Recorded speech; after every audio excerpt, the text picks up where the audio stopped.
Welcome to the Slop Temple. We pray this video helps. You'll start by verifying permissions and selecting the right app. Turn on location and motion sensors so the phone records position and orientation. This matters for spatial alignment. Once done, open a depth-capable camera or Google camera with portrait/3D mode. Make sure you're in good light and pick a textured subject for reliable depth maps. Hold the phone steady and frame the shot. You're creating source data the software will later convert into spatial imagery, not just a flat photo. Now you'll capture with intentional movement so the app can compute depth and parallax. Start with a slow sweep or 3 to 5 small angled moves around the subject.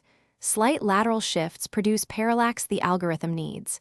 Make sure you keep the subject near center and avoid fast rotations that break motion tracking. Once done, allow the app to take multiple overlapping frames. These redundant views let it fuse data into a spatial photo with accurate depth and consistent edges. Finish by letting the app process the captured frames into a spatial image. You'll preview the depth map, tweak depth strength and background blur if available, and then export to a depth-enabled format or 3D photo. If export options exist, choose a common format for sharing. If you see artifacts, floating edges or holes, reshoot with more overlap, slower motion, and better texture contrast. This fixes most errors because the processing needs consistent parallax and clear feature matches to reconstruct depth. Thanks for watching. Consider subscribing if we helped you.